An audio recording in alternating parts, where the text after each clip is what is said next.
Howdy. Welcome to the homestead out here on Turkey Creek, and if you've been here before, welcome back. Recently, well, here a while back already, my good compadre Garrett up on Medicine Lodge Creek up north of here requested that I do a video on my Smoothbore shot pouch. So I thought I'd do that today.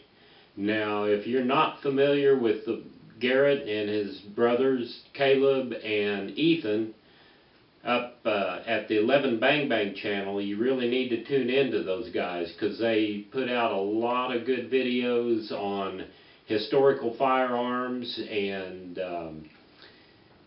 they have the 11 Bang Bang Reload show every other Saturday night, which is a good thing to tune into. So if you haven't checked them out before, go to the 11 Bang Bang channel and give them a view.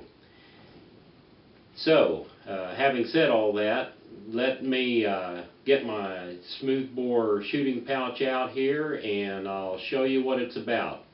First, I suggest you just get you a cup of coffee like I've got here, so we can enjoy this little video. Now, here's my Smoothbore setup. I've got a powder horn. It's not a big horn. It probably holds maybe half a pound of powder or a little more, but it's good for a day's outing. And it's on a good, comfortable leather strap. So that's my powder horn. It's I made this horn. Well, I didn't make the horn. I finished the horn. It came without a butt plug, a base plug, or a stopper. It had already had the scratch work done on it, which was pretty interesting, and I traded for this horn many years ago and just put a base plug in it and fashioned a stopper for it. So that's the horn. And this is my Smoothbore shooting pouch. Now, I guess the best way to do this would be for me just to pull the items out and show you what's in there and kind of explain it as I go, and then I'll show you the pouch and how it's made. So let me zoom in a little bit here so you can see what's on here, and we'll talk about this.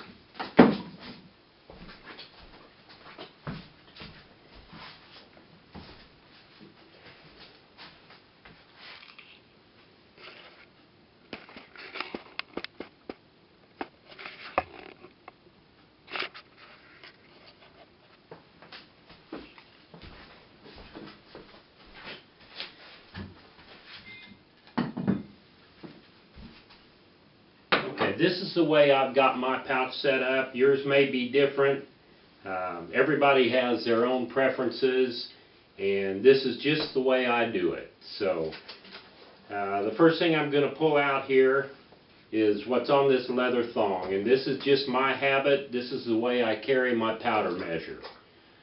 This is an 85 grain measure, and usually if I'm loading shot in a Smoothbore, I just make what's called a square load. I run 85 grains of 2F, and then I fill this with shot, and that's my load, just a square load.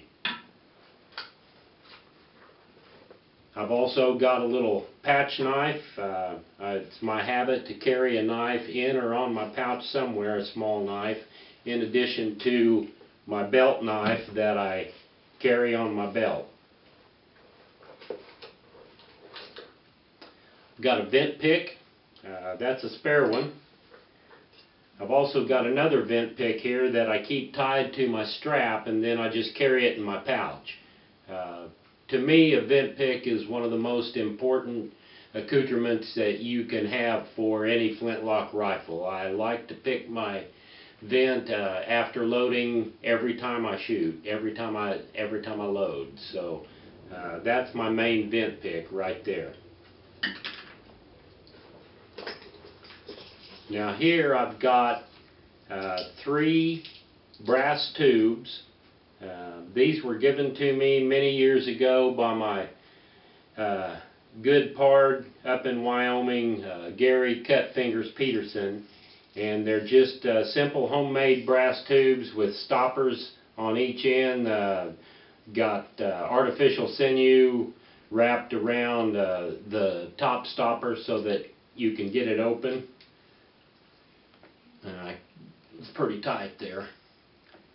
And then in this smoothbore pouch, what I carry in these stoppers is actually some speed loads of shot.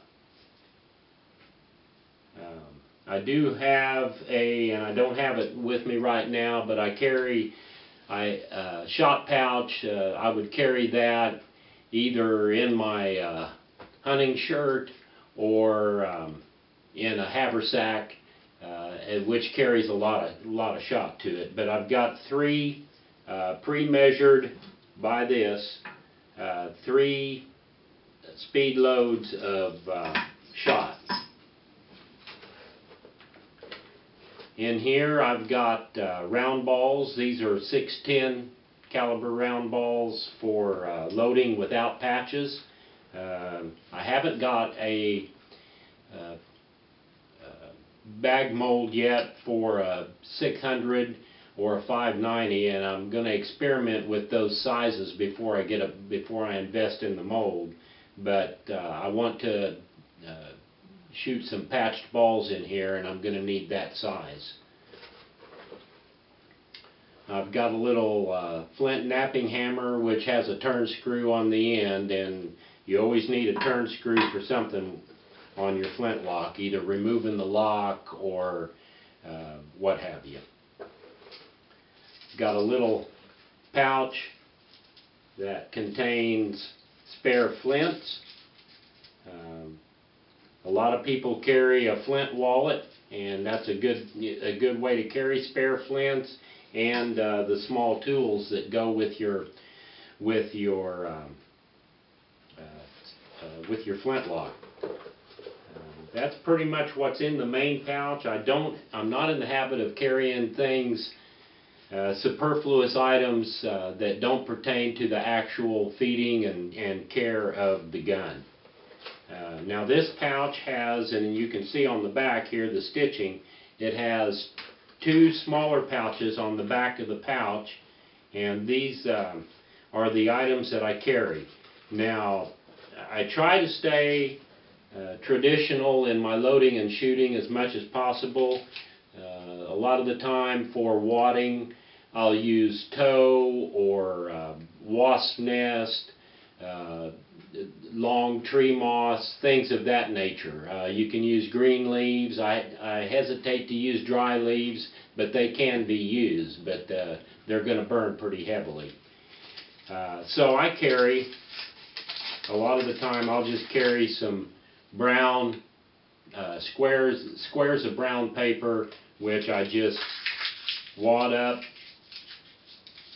and use as an over powder wad, and then one as an over ball wad or over shot wad to keep things all compacted down in the breech of the gun where they're supposed to be. Also in that same pouch I carry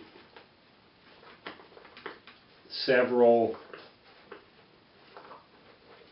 round balls of the appropriate caliber. So I have shot and round balls, and I can load either for whatever game I'm hunting or whatever the situation might be.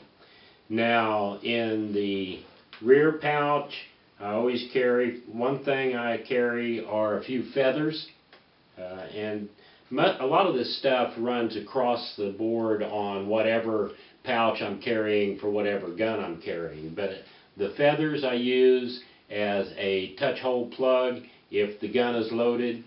If perhaps it's during a hunting season and I don't get a shot, I'm not going to shoot the gun empty and go clean the gun. I'll be going out in another day or two to hunt again, so I'll leave it loaded and I will plug the touch hole with a feather. That seals the touch hole and also indicates that the gun is loaded. So if I have a feather in a touch hole, I know I've got a loaded gun standing in the corner or hanging on the rack, whatever. And then I carry a few little patches, and I carry in this pouch I carry a patch worm or toe worm. This is a commercial manufactured one. I also have a wire one that I actually have in another pouch right now. But I like to carry a worm to either pull a patch so I can pull the load, or to run tow down the bore. I happen to be out of tow at the time here, so I don't have any. And in my other guns, in my other pouches, if it's for a rifle, I usually don't have a cleaning jag on the tip, so I carry a cleaning jag also. But on these smoothbores, at least on the two that I have, and they're both 62 caliber, so I use this pouch and horn setup for both guns. But both of them have a jag built onto the ramrod tip, so I don't carry one in the pouch.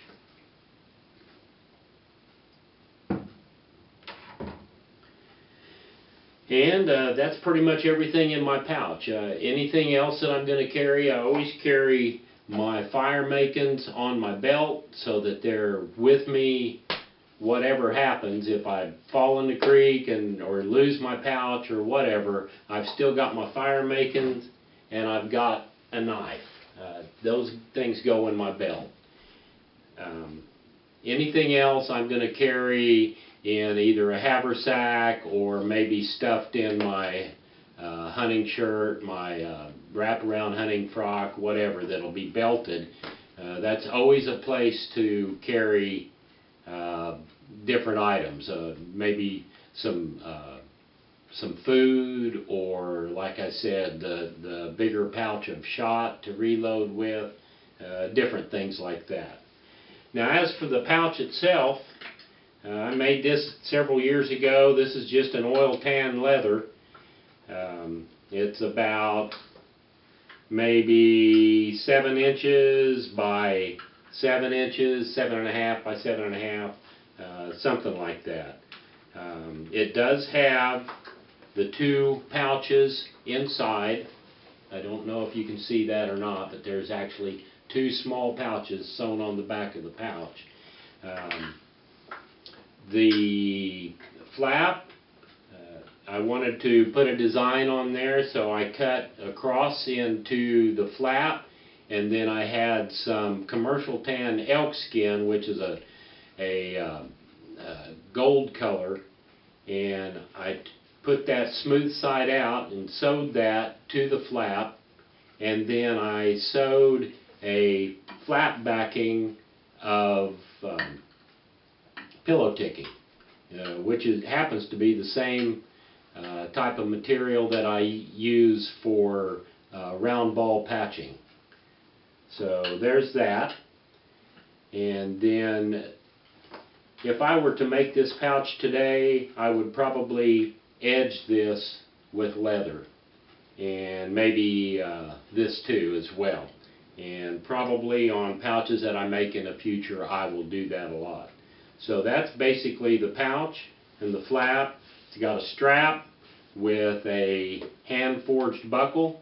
I did not forge this buckle. I've got to start forging some buckles for straps and belts and things, but I haven't done that yet. So there's a hand-forged buckle that I purchased.